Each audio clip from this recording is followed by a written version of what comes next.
ঘুমোবো আমি, ঘুমোবে তুমি, গল্প শোনাবে ঘুম পড়ি। হালকা আলো, চোখ বন্ধ। চলো একটা গল্প শুনি। রাতের গল্প বাংলায়।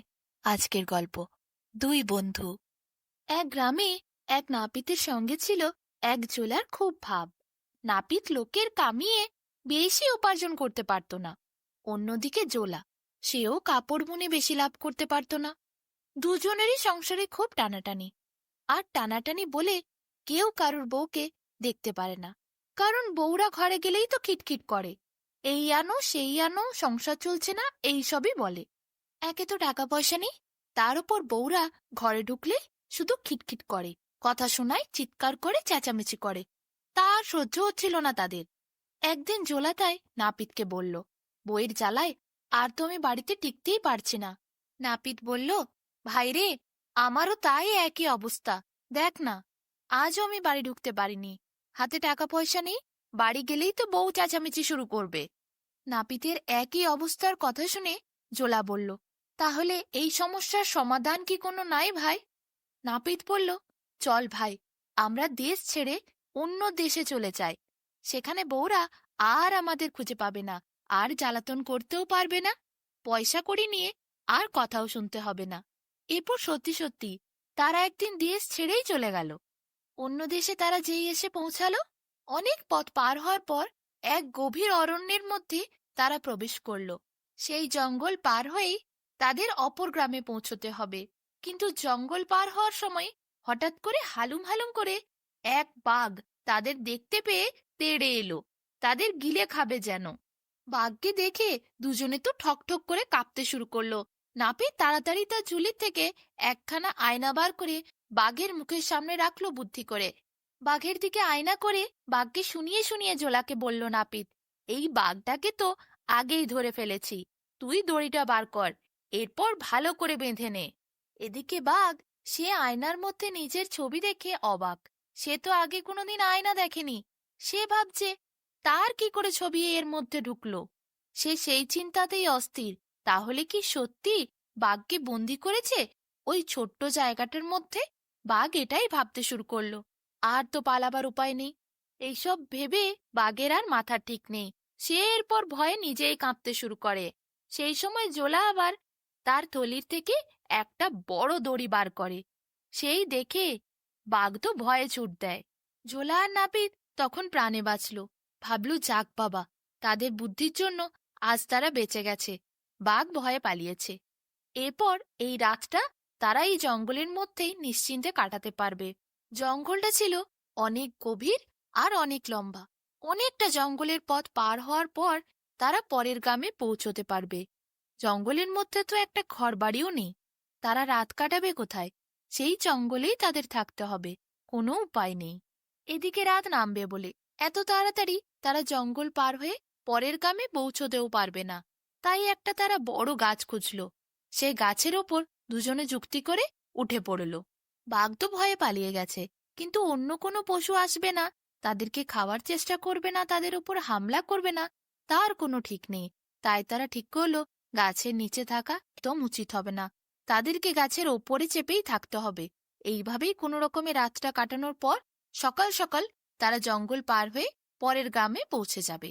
এদিকে বাঘ করল কি, সে সেখান থেকে পালিয়ে যাওয়ার পর অন্য বাঘেদের কাছে গেল। সেখানে সব বাঘেদের বলল, জঙ্গলের মধ্যে দুই পালোয়ান এসেছে। তারা বাঘকে বন্দিও করেছিল। তারা বাঘকে বন্দি করে একটা ছোট জায়গার মধ্যে রেখেছিল, আর বড় দড়িও বার করেছিল।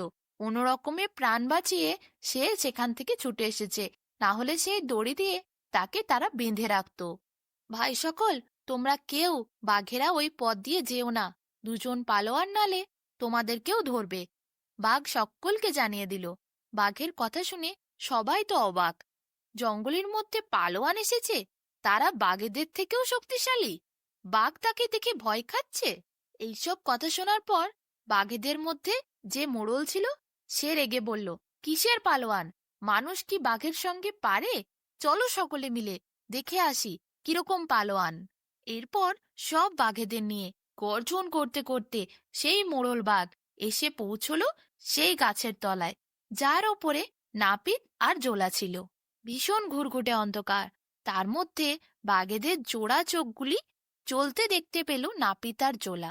তা দেখে তারা তো ভয়ে কেঁপে অস্থির।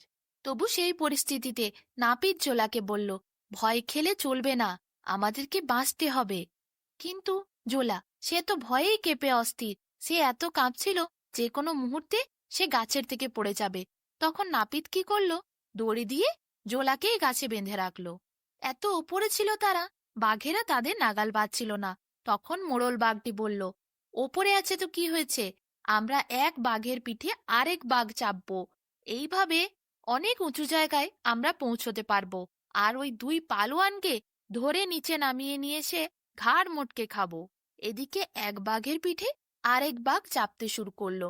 জোলা আর নাপিত তা দেখে তো ভয়েই ঠকঠক করে কেঁপে অস্থির। বাঘের ওপর বাঘ চাপতে চাপতে এত উঁচু জায়গায় তারা পৌঁছে গেল, আর একটু হলেই নাপিতকে আর জোলাকে তারা ছুঁয়ে ফেলবে। এমন সময় নাপিত জোলাকে দড়ি সমেত নিচে ফেলে দিল। জোলা কি করলো, সে নিচে পড়ে যাওয়ার পর অবাক হয়ে নাপিতের দিকে তাকালো।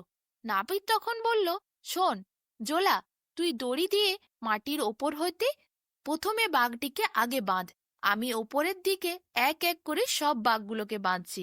কথা শুনে সব বাঘেরা, যারা একের ওপর আরেকজন চেপেছিল, সকলে ভয় খেয়ে হুড়মুড় করে পড়ল। তারপর আর কে কাকে দেখে, সেই বাঘেরা ভয়ে আর এক মুহূর্তের জন্য সেখানে দাঁড়ালো না। এদিকে যেই বাঘটির সাহস সব থেকে বেশি ছিল, যে মোড়ল ছিল, সে কিন্তু কিছুক্ষণের জন্য সেখানে দাঁড়িয়েছিল।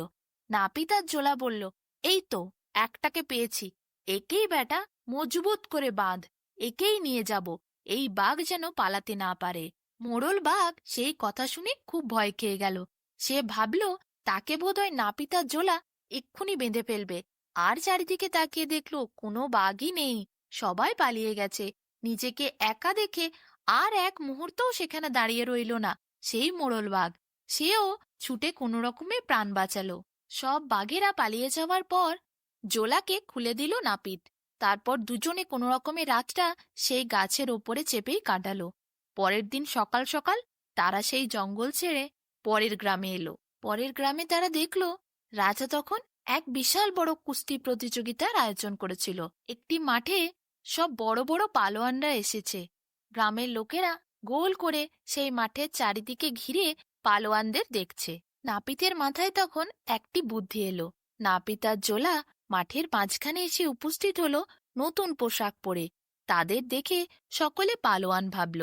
তারপর সকলে তাদের দেখে হাততালি দিয়ে উঠল। সেই মাঠের মধ্যে নাপিত আর জোলা একবার এদিকে লাফিয়ে যায়, আবার ওদিকে লাফিয়ে যায়।